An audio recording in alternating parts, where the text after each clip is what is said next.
और कोलाखाम विलेज के अंदर में ये एरिया जो है, लोग आते हैं यहाँ पे। बहुत ही एक अंदर इंटीरियर वाला इलाका है ये। यहाँ पे इतने लोग आते नहीं हैं। और उस तरफ में ना यहाँ पे कंचनजंगा का पीक है, और यहाँ पे जनरली कहा जाता है कि कंचनजंगा का पीक नज़र आ जाता है। बट यहाँ पे वेदर क्लियर ना होने के कारण हम कंचनजंगा का पीक नहीं देख पाएंगे। बट ये कुछ यहाँ का नज़ारा है, आप देखो।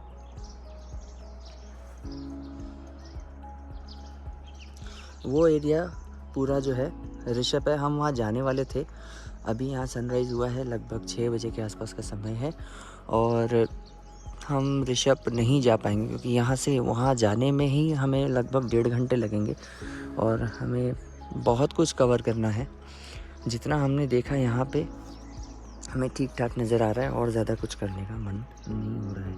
यहाँ पे देखिए जिग-जैग रोड्स बने हुए हैं, और बहुत ही ख़राब रोड्स हैं इधर में। रोड्स की अवस्था बहुत ज़्यादा ख़राब है। इतना ऑफ रोडिंग करना पड़ेगा हमें आपको कि अगर आप स्किल ड्राइवर नहीं, बड़ी दिक्कत होने वाली है आपको यहाँ पे। आप देखो, वो सारी रोड्स के अंदर में से गाड़ी चलाना बहुत ही मुश्किल वाला काम है। होम स्टेज़ हैं यहाँ पे। यहाँ जो लोग रहने वाले हैं, बहुत यहाँ जो टूरिस्ट आते हैं वो आते हैं ताकि थोड़ा सा पीसफुल एनवायरनमेंट में रह सके। यहाँ से 11 किलोमीटर थोड़ा ऊपर की तरफ में अगर जाएंगे तो लावा फॉरेस्ट और लावा मोनेस्ट्री वगैरह सब टूरिस्ट स्पॉट्स हैं। लेकिन लोग यहाँ आते हैं क्यों? क्योंकि थोड़ी सी शांति मिल सके, इसी वजह से, और कोई रीज़न नहीं है। और एक रीज़न भी है इधर में। यहाँ पे आप जो सुन पा रहे होंगे, इतना साइलेंस है, और जो बर्ड्स की आवाज़ आ रही है। यहाँ पे लोग बर्ड वॉचिंग करने आते हैं। जो लोग वाइल्ड लाइफ फोटोग्राफर हैं, जो लोग बर्ड्स की फ़ोटोग्राफी करते हैं, वो लोग यहाँ पे बहुत ज़्यादा इंटरेस्टिंगली आते हैं और यहाँ पे बर्ड्स की फ़ोटोग्राफ देते हैं। आप कुछ वेबसाइट्स में जाके इंटरनेट पे सर्च मारें, कोलाखाम विलेज के अंदर में यहाँ पे बर्ड वॉचिंग जो लोग करते हैं, गूगल में सर्च मारना आप, बहुत सारे बर्ड्स की वो फ़ोटो डाल रखे होंगे। बहुत सुंदर सुंदर बर्ड्स इधर आते हैं। हाँ, अभी कुछ देखने को मिल नहीं रहा हमें वैसे तो, क्योंकि यहाँ पे उसके लिए ना बहुत टाइम देना पड़ेगा। उतना टाइम है नहीं। मैं वाइल्ड लाइफ फोटोग्राफर तो हूँ नहीं, तो उतना टाइम लेके कोई बैठेगा नहीं कैमरा के लेंस वगैरह लगा के, इतना होगा नहीं मुझसे। यहाँ पे एक नज़दीक में चैंगे वाटरफॉल भी है, जिसकी आवाज़ आप अगर गौर से सुनने की कोशिश करें तो शायद आएगी। बहुत बड़ा वाटरफॉल है वो यहाँ पे। हम वाटरफॉल भी स्किप कर रहे हैं। हम स्किप इसलिए कर रहे हैं क्योंकि इतने इंटीरियर में आने के बाद गूगल मैप से देखो नहीं पता चलता है, ठीक है ना। अब पता कैसे चल रहा है? यहाँ पे आने के बाद, लावा से एंटर करने के बाद 11 किलोमीटर 1 घंटा का रास्ता है, 1 से 1.5 घंटे का। क्योंकि इतना ज़्यादा ख़राब रास्ता, समझ लीजिए आप पहाड़ के ऊपर ही जो टूटे हुए पत्थर होते हैं ना, उस पर आप गाड़ी चला रहे हो। कभी एक चक्का उड़ जाता है, कभी एक चक्का सामने वाला उड़ जाता है। पॉसिबल नहीं होता है वैसे कार को ड्राइव करना। ड्राइव बहुत रिस्की हो जाती है वैसे तो। पूरे और 15-20 किलोमीटर, और जो कि हम 11 किलोमीटर में चला के हैं, हमें 15-20 किलोमीटर और ऋषभ को कवर करने के लिए अगर मैं जाने लगा, मेरी तो हालत ख़राब हो जाएगी। और मेरी छोड़ो, मेरी कार अगर मेरा साथ छोड़ देती तो मैं घर नहीं जा पाऊँगा। तो वो भी एक बहुत बड़ा रीज़न है। ये मेरा एक अनप्लैन्ड स्टे है वैसे। कोलाखाम में मैंने ये सोच के लिया था कि ये लावा एरिया में पड़ता है। एग्जैक्टली लावा एरिया में पड़ता तो है, लेकिन लावा से बहुत अलग है। और गलती से बुकिंग कर ली तो 11 किलोमीटर का एक अलग नज़ारा देखने को मिल गया। अगर पहले से पता होता तो शायद आता ही नहीं मैं, क्योंकि इतना अगर ख़राब रास्ता पहले से पता हो, मैं तो नहीं आऊँगा। कार का रिस्क हो जाता है ना। कोई अच्छी कार हो तो अलग बात है, ऑल्टो में आएंगे तो बहुत मुश्किल है इस तरह से आना। इसके पीछे भी जो है कुछ रेंज वगैरह है जो कि नज़र आ रही होगी। अब कंचनजंगा यहाँ से कितना दिखता है मुझे नहीं मालूम है। यहाँ से ये कौन सी लाइन नज़र आ रही है, आसमान की है कि क्या है, समझ पाना मुश्किल है इधर में। लोग बोलते हैं यहाँ से कंचनजंगा का जनरली पीक नज़र आ जाता है। नीचे जो एरिया है वो ऋषि रिवर है। देखिए यहाँ से मुझे पता चल जाएगा जब मैं होम स्टे में रुका हूँ यहाँ पे, तो इस तरफ में जो है नीचे रिवर है, और इधर में सैमबंग वाटरफॉल है स्ट्रेट उस तरफ। और जहाँ तक मैं देख पा रहा हूँ वो जो एरिया है वो वाटरफॉल वाला एरिया ही है।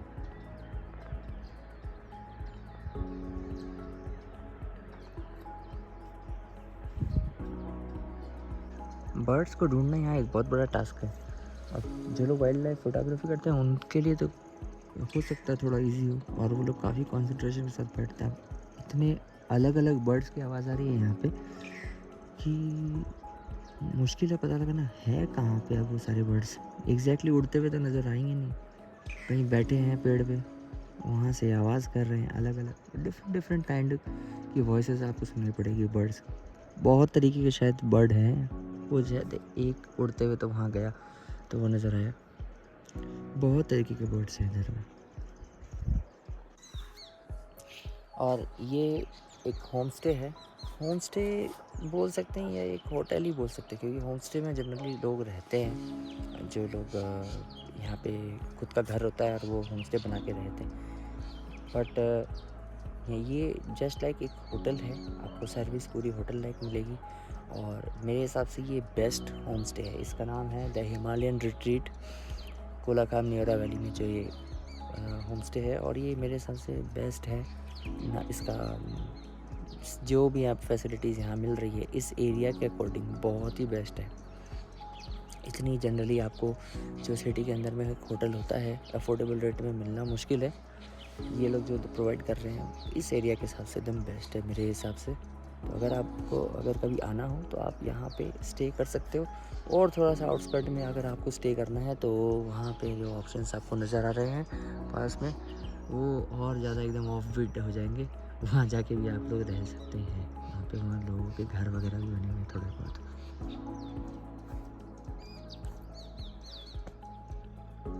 वक्त हो चुका था हमारा यहाँ से निकल जाने का और दूसरी जगह को कवर करने का, लेकिन 5 मिनट बस और करते हुए आधे घंटे लगभग हमने बिताए थे यहाँ पे। और आधे घंटे तक मैं यही सोचता रहा कि पता नहीं फिर कब ये इस जगह को वापस लौट के आऊँगा। एक बार जब इस रास्ते को मैंने देखा था तो इवनिंग के वक्त ये मुझे रास्ता बिल्कुल भी पसंद नहीं आ रहा था, क्योंकि ड्राइव वे जैसा सोच के आए थे वैसा मिला नहीं। और मैं जंगल में ड्राइव करने वाला था, ये मुझे मालूम ही नहीं था। लेकिन जब मैं यहाँ सुबह उठ के यहाँ के नज़ारे को देखा, यहाँ कुछ एक चंद टूरिस्ट भी नज़र आए जो कि इंडिया से नहीं थे ऑफ कोर्स। वो वाइल्ड लाइफ फोटोग्राफर रहे होंगे, काफ़ी बड़ी-बड़ी लेंस देखने को मिली उनके पास। तो वो समझ में आया इस जगह की वैल्यू क्या है, ना कि उनके फोटोग्राफर को देख के, लेकिन जो फ़ील यहाँ पे हमें देखने को मिली, महसूस हुई, वो शायद हमारे शहरों में हमें नहीं मिलने वाली। जो शांति, जो एहसास जो यहाँ फ़ील हुआ, वो शायद हमें और कहीं मिलेगा नहीं। तो इस जगह की एक खूबसूरती, एक अलग बात ज़रूर है। खैर, अब यहाँ से हम निकल गए हैं और अपने घर को लौटेंगे, और सबसे पहले हम यहाँ से जाएंगे लावा, यानी अब अप साइड हमको कार को लेके जाना है और वहाँ पे हम कुछ जगह को कवर करने वाले हैं। लेकिन बीच बीच में कुछ ऐसे शॉट्स हमें देखने को मिले हैं, यानी मैंने कुछ एक ऐसे शॉट्स कैप्चर किए हैं जो बहुत ही ज़्यादा खूबसूरत हैं। उनमें से ये एक ऐसा शॉट है। चारों तरफ से जंगल है, घिरा हुआ रास्ता है, और यहाँ आप देखिए सनराइज़ हो रहा है तो कितनी सुंदर जो है यहाँ पे किरणें नज़र आ रही है इन पेड़ों के बीच से। बहुत ही सुंदर नज़ारा। कैमरे के अंदर मुझे नहीं पता कि कितना अच्छा नज़ारा ये आप लोगों को देखने को मिलेगा, बट जो खुली आँखों से आप जब देखोगे, इन पाइन ट्रीज़ के बीच में से आप गुज़रोगे, और ये पाइन ट्रीज़ की भी अगर बात करो ना, तो ये पाइन ट्रीज़ तो हमें जनरली तो देखने को मिलते नहीं, ये सब यहीं पे होते हैं। तो ये पाइन ट्रीज़ बहुत ज़्यादा खूबसूरत नज़र आते हैं, स्पेशली मॉर्निंग के टाइम में, बिकॉज़ जैसे-जैसे अंधेरा बढ़ता है यहाँ पे उस डार्कनेस जो है और डबल हो जाती है, आप समझिए पाइन ट्रीज़ के अंदर में, क्योंकि थोड़ी-सी भी रोशनी की जगह यहाँ पे बचती नहीं है। और इन पाइन ट्रीज़ की वजह से जो एरिया है, उसका जो साउंड है बाहर का, वो एकदम बंद सा हो जाता है। आप समझ लीजिए एक साउंड बॉक्स के अंदर में बंद हो, वैसा साउंड आपको यहाँ पे फ़ील होगा अगर आप कार से उतरेंगी और 2 मिनट के लिए यहाँ की सिर्फ साउंड को सुनने की कोशिश करेंगे, तो वो चीज़ आपको समझ में आएगी। फ़िलहाल मैं आपको जस्ट रास्ता दिखा रहा हूँ और ऑलमोस्ट अब हम लावा पहुंचने ही वाले हैं। ये लावा एरिया में फाइनली पहुंच गए और यहाँ पे पाइन ट्रीज़ है, ये गार्डन है लावा का, पाइन ट्रीज़ का। तो चलिए अंदर में जाके थोड़ा सा एक्सप्लोर करता हूँ इसको।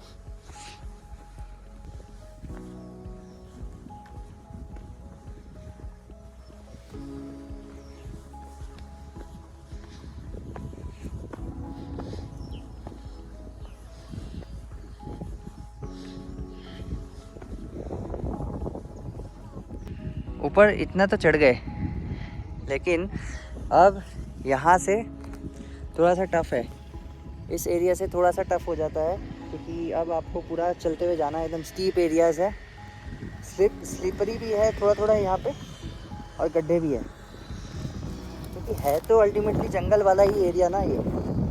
तो जंगल वाले एरिया के अंदर में से थोड़ा चलना तो टफ़ है। ज़्यादा ऊपर तो नहीं आया हूँ, कोशिश करता हूँ।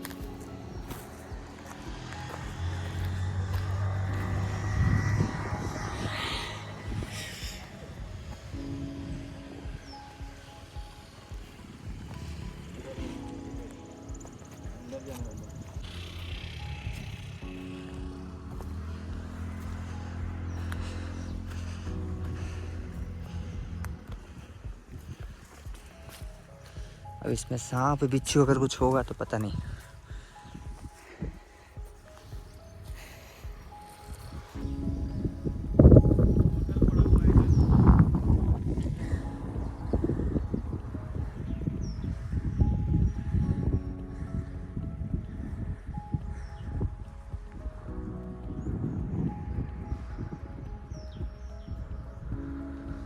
ऐसे ही आप इस तरह से छोटे छोटे अट्रैक्शंस को कवर कर सकते हैं चलते चलते।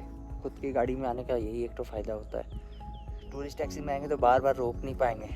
हम लोगों ने बहुत बार गाड़ी रोकी है, बहुत अलग अलग लोकेशन पे फ़ोटो लिए हैं, वीडियोस लिए हैं। ये चीज़ आपको टूरिस्ट टैक्सी के अंदर में पॉसिबल नहीं है। कितनी बार रुकाओगे गाड़ी, हर बार ही कुछ ना कुछ अच्छा लग सकता है आपको। हाथ में टाइम लेके भी आए हैं थोड़ा सा आज के दिन, क्योंकि अब बस घर ही निकलना है अल्टीमेटली। तो जितना टाइम लगेगा स्पेंड कर लेते हैं और उसके बाद फिर निकल जाएंगे। तो दोस्तों, हम लावा ऋषभ के पास से और कोलाखाम न्योरा वैली होते हुए पूरा कंप्लीट करके इस एरिया को अब यहाँ से गुजर रहे हैं सिलीगुड़ी की तरफ, और वहाँ से अपने घर को लौट जाएंगे।